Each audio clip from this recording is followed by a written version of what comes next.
মনে করেন ওখানকার বাংলাদেশের সবচেয়ে বড় সেলিব্রিটি যদি আপনি ধরেন, আজহারের উপরে আর কেউ নাই। এটা আপনি মানেন বা না মানেন, আপনার দল না লেগে আপনি মূর্ছা মানলেন, এটা আপনার কৃপণতা এবং আপনার সংকীর্ণতা। কিন্তু আপনি মাইন্না নিতে হবে তার থেকে বড় সেলিব্রিটি আর বাংলাদেশে কেউ নাই। ওয়ান পিস আমার মতে মিলছে না, এই জন্য আমি মুখ মূর্ছা মারবো, এটা আমার দ্বারা সম্ভব না। আর আমি এত সংকীর্ণ মন নিয়ে চলি না। আমি মনে করি বাংলাদেশের সর্বোচ্চ সেলিব্রিটি আজহারি। যদি সাইদি সাহেব থাকতো তাহলে উনি এতটা যাইতে পারত না, এটা মেনে নিতে। এখন বাইরেছে আজহারি সাহেব, উনার যে জনপ্রিয়তা কম এটা আপনি বলতে পারবেন না। এশিয়া মহাদেশের মধ্যে, শুধু ভারত না, এশিয়া মহাদেশের মধ্যে বর্তমানে ইসলামিক স্কলার হিসাবে সবচেয়ে বড় সেলিব্রিটি। এটা নিয়ে কৃপণতা করে কোনো লাভ নাই, এটা নিয়ে মনের মধ্যে কুসু কুসু করার কোনো লক্ষণ নাই, কারণ আমাদেরই অহংকার। যেটা এখন সম্মান কার বাড়তেছে, আপনার বাড়তেছে না, মৌলবীর সম্মান বাড়াই দিতেছে। আপনিও তো দিই গুতাগুতি করে লাভ নাই, সম্মান কিন্তু টুফিওয়ালার বাড়তেছে। তারা যখন মানুষের রিসিভ করে আমি তাকাই আর দেখি আল্লাহ কত সম্মান দিছে। আমরা ডক্টর ইউনূসের ওইরকম সম্মান নাই, কথা বলে দিই, কারণ তারা যে রিসিভ করে অন্তর থেকে কলিজার থেকে কি সম্মান দিয়া উড়াই দেখছেন, আর কি সম্মান দিয়া লাভ হয়। এইগুলো আল্লাহ প্রদত্ত ভাই, আমি আপনি হিংসা করে লাভ হইব গীতা। হিংসা যত করবেন আল্লাহ উড়াইতে থাকবে, এটা দুনিয়ার নীতি। আর যারা হিংসা করতেছে জীবনে তার দ্বারা কিছু করা সম্ভব না। ওই হারা দিন মানুষের দিকে জ্বললে মরব, তুই জ্বলতে থাক, আল্লাহ উড়াইতে থাক, ঠিক নেই? বাংলাদেশে বহু আলেম আছে, এক একটা মানুষের এক একটা ফুলের এক একটা গ্রাম, কুয়াকাটার আরেকটা গ্রাম, ঠিক নেই? হেতরে আপনি ফালাইতে পারবে, ফালাইতে না তো। বাংলাদেশের 11-12 বছর এক চাটিয়া দাফট কাটাইয়া চলছে, ঠিক নেই? এইগুলো নিয়ে হিংসা করা, এই জন্য মাঝে মধ্যে ওয়াজ নসিহত শোনা দরকার। অনেক মানুষ বলে ওয়াজ মাহফিল কেন তো গণ গণ হয়। ওয়াজ মাহফিল গণ গণ না হইলে মানুষ গুরু ছাগল হয়ে যেত। ওয়াজ মাহফিল বেশি বেশি হওয়ার কারণে এখনো গুরু ছাগল হয় নাই, মানুষ আছে। তো এই কোরআন আগে আসে নাই, আল্লাহ মানুষ সৃষ্টি করে দুনিয়াতে আগে পাঠাইছে। কোরআন দুনিয়াতে আগে পাঠায় না, মানুষ পাঠাইছে। কিন্তু আল্লাহ বলতেছেন আমি কোরআন শিক্ষা দিছি, মানুষ বানাইছি। কিন্তু এখানে দেখা যায় আল্লাহ কোরআনের শিক্ষাটা আগে আনছে, মানুষ সৃষ্টির কথাটা পরে আনছে। কিন্তু আমরা তো দেখি আদম থেকে মানুষ আসছে, আর কোরআন আসছে আমার নবীর 40 বছর পূর্ণ হওয়ার পরে। বহু আগে মানুষ পাঠাইছে, বহু পরে কোরআন পাঠাইছে। কিন্তু আল্লাহ বলতেছে কোরআন শিক্ষা দিছি, মানুষ বানাইছে। আয়াতটা তো এমন হওয়ার দরকার ছিল নাকি? আর রহমান খালাকাল ইনসান আল্লামাল কোরআন, তাহলে আসতো দয়ালু আল্লাহ সৃষ্টি করছেন মানুষ, শিক্ষা দিয়েছেন কোরআন। কিন্তু আল্লাহ এখানে আয়াত রাখছেন এইভাবে, দয়ালু আল্লাহ শিক্ষা দিলেন কোরআন, সৃষ্টি করলেন মানুষ। তাহলে কি আল্লাহ ভুল লেখছে? নাউজুবিল্লাহ, আল্লাহটা ঠিকই আছে। তাহলে আমরা কি যা জানছি ভুল জানছি না? আমরা তো ঠিক আছে। প্রশ্ন হইল আল্লাহটাও ঠিক, আমরাটাও ঠিক, দুই ঠিক তো একসাথে হওয়ার কথা না, ঠিক তো একটা হবে। কিন্তু এখানে দুটোটাই ঠিক। দুটোটা ঠিক কেমনে? তাফসীর কারকরা বলেন মানুষ প্রথমত দুই প্রকার। বলুন মানুষ কয় প্রকার? মানুষ দুই প্রকার। এই মানুষদের দুই প্রকার আমি যতটুকু ক্ষুদ্র জ্ঞানে পারি বোঝানোর চেষ্টা করবো, কিন্তু মনোযোগ দিতে। মানুষ দুই প্রকার কিভাবে, এটা আমি যতটুকু পারি আমি আপনাদের সামনে, আল্লাহ যতটুকু বোঝানোর ক্ষমতা দিয়েছে বুঝাবো, বাকিটা আপনারা বুঝে নিতে। মানুষ দুই প্রকার। একটা হলো জন্মগত মানুষ, সুরতে দেখতে মানুষ, মানুষের ঘরে জন্ম হয়েছে, এটা কি মানুষ। গুরুর ঘরে যদি জন্ম নেয় এটা কি কয়? গুরু বাসু। কুকুরের ঘরে জন্ম নিলে কুত্তার বাচ্চা, গ্রাম্য ভাষা যেটা হয় কুত্তার বাচ্চা। বিড়ালের ঘরে জন্ম নিলে বিলাইয়ের বাচ্চা, কথা হয় না দি। মানুষের ঘরে জন্ম নিলে মানুষের বাচ্চা। একটা হলো জন্মগত মানুষ, সুরতে দেখতে মানুষ। আরেকটা মানুষ হলো গুণগত মানুষ।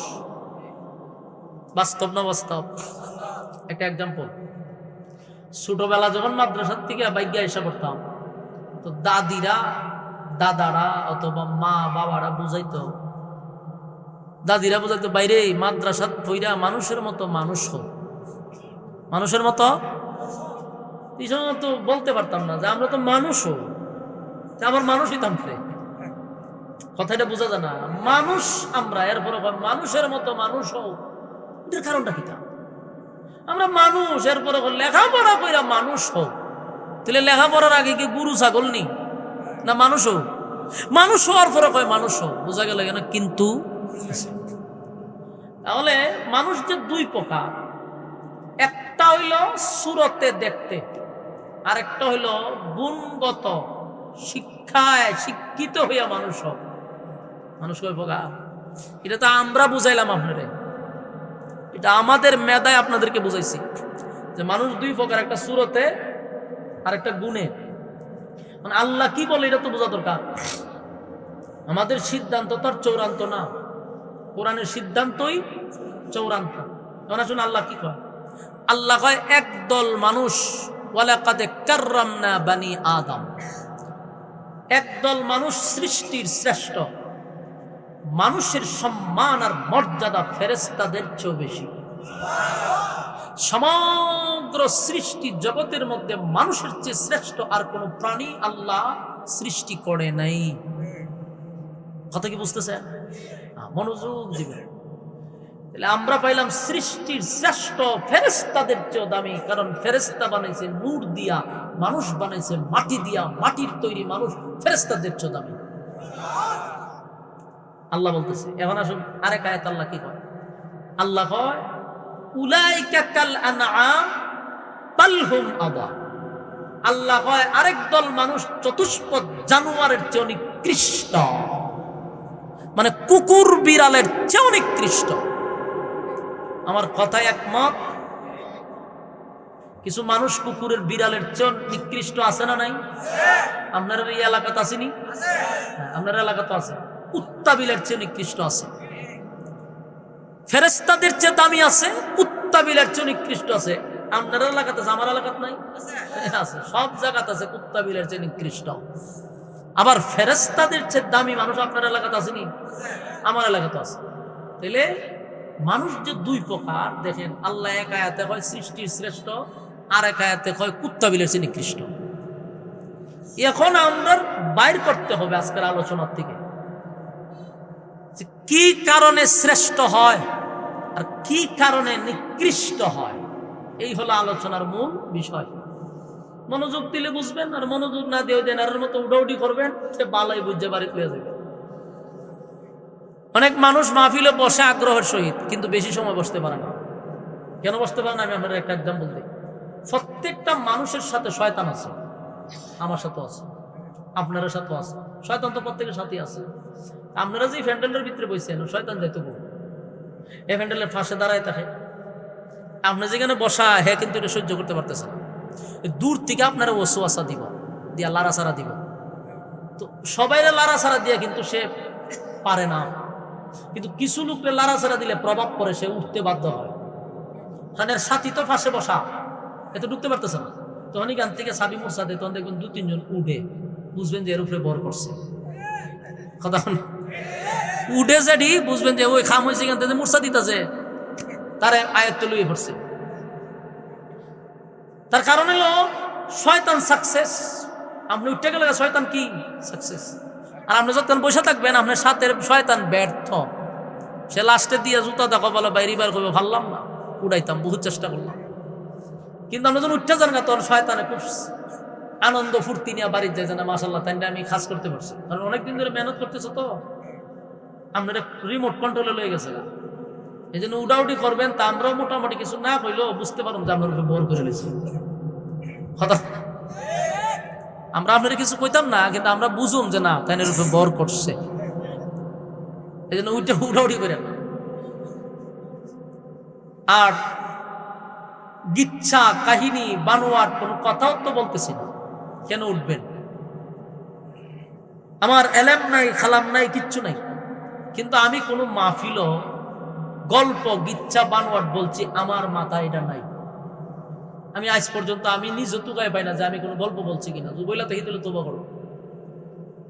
কারণ একটা মানুষ হারামের গুম হারাম করে আসছে, ব্যবসা বাণিজ্য সাইডে আছে, কি তোমার গিচ্ছা কাহিনী শুনবার লেগিয়া, ফালতু গান শুনবার লেগিয়া, মাশাল্লাহর জিকির শুনবার লেগিয়া? কেন আসছে লোকটা? কিছু অজানা কথা জানবে, আমল করবে। তুমি শুরু করে দিলে তোমার বাপ দাদার ইচ্ছা। এগুলো মানুষের হক নষ্ট হয়। মেহেরবানি করে বোঝার চেষ্টা করুন, মানার চেষ্টা করুন। দেখেন, এক আয়াতে আল্লাহ হয় সৃষ্টির শ্রেষ্ঠ, আরেক জায়গায় হয় কুত্তা বিলের চেয়ে নিকৃষ্ট। তাহলে সৃষ্টির শ্রেষ্ঠ হয় কিভাবে আর কুত্তা বিলের চেয়ে নিকৃষ্ট হয় কিভাবে, এই বিষয়টা আমরা বুঝতে পারলে আর আলোচনা লাগতো না ইনশাআল্লাহ। কথা বলেন ঠিক নেই? আসুন আপাতত এই জায়গা থাক, এখন আসুন অন্য আয়াতের দিকে যাই। আল্লাহ বলেন, আফাহাসিবতুম আন্নামা খালাকনাকুম আবাসাও ওয়া আন্নাকুম ইলাইনা লা তুরজাউন। আল্লাহ, তোমরা কি মনে করছো, তোমরা কি মনে করো যে আমি তোমাদেরকে অনর্থক পাঠাইছি? আপনারা কি মনে করেন আল্লাহ আমরা অনর্থক পাঠাইছি? খাইবার লেগিয়া, ঘুমাইবার লেগিয়া? আল্লাহ, তোমরা কি মনে করছো অনর্থক? কখনো না, তোমাদেরকে অনর্থক বানাই নাই। তাহলে কেন বানাইছেন? আল্লাহ বলেন, ওমা খালাকাতুল জিন্না ওয়াল ইনসা ইল্লা লিয়াবুদুন। আল্লাহ কয়, মানব দানব দুই জাতিরে বানাইছি শুধুমাত্র কেবলমাত্র আমার গোলামির জন্য। বলেন, আমরারে কেন বানাইছে? গোলামির জন্য। আমরারে কি খাওয়ার লেগে পাঠাইছে? ঘুমাইবার লেগে পাঠাইছে? জুয়া খেলবার লেগে পাঠাইছে? নেশা করার লেগিয়া? কথা কই না দি? ট্যাবলেট খাইবার লেগিয়া? কেন বানাইল? এই কেন বানাইলো এটা যদি বুঝতে পারেন তাহলে আপনার সাকসেস। আল্লাহ, আমি বানাইছি তোদেরকে ইবাদতের লেগে, তো ইবাদত বাদ দিয়া রঙ্গ তামাশা নিয়ে আমরা ব্যস্ত। আমরা আখাম তুখামের ফিজ দি করাত ব্যস্ত। গুনাহের প্রতিযোগিতা করতে করতে ফার্স্ট ডিভিশনে ফার্স্ট, নেকির প্রতিযোগিতায় লুক নাই। বসছেন এলাকায় কি খানি সীমাবদ্ধ না আরো আছে? কিন্তু সবাই কি বসতে পারছে? কেন বসে নাই? আল্লাহ যাদেরকে ভালোবাসে, আল্লাহ যেই বন্দার কল্যাণ চায়, তারে দিয়া আল্লাহ নেক কাজ করায়, তারে ভালো কাজে লাগাইয়া রাখে। বিষয়টা কি বুঝতেছেন? তাহলে আপনারা যারা বসছেন নিশ্চয়ই আল্লাহ আপনাদেরকে ভালোবাসে, আলহামদুলিল্লাহ। এবং আল্লাহ আপনাদের কল্যাণ চায়, তাই আপনারা এখানে বসায় রাখছে। আবার আপনারই বন্ধু আপনারই সাথে চলে দেখেন আড্ডায় বসে রয়েছে, গল্পতে আছে, বেহুদা উদুদি ঘুরতেছে, আনলে মোবাইলে ধরতেছে। এদের কাছ থেকে আপনার এখানে বসাইলে কেন? হেড থেকে আপনার আল্লাহ বেশি পছন্দ করে। সুবহানাল্লাহ। তিন নিয়ামতের কদর করার দরকার আসেনি? যেই লোকটা দেখবেন দিনের কাজে জড়িত, বুঝবেন এরে আপনার থেকে আমার থেকে আল্লাহ বেশি ভালোবাসে। যে যত বেশি মসজিদে যায় আল্লাহ তারে বেশি ভালোবাসে। যে যত দিনের কাজে লাগিয়ে থাকে, বুঝবেন যে হেরে আপনার থেকে আমার থেকে বেশি আল্লাহ ভালোবাসে। নাহলে এরে দিয়ে আল্লাহ এই কাজ করাইতো না।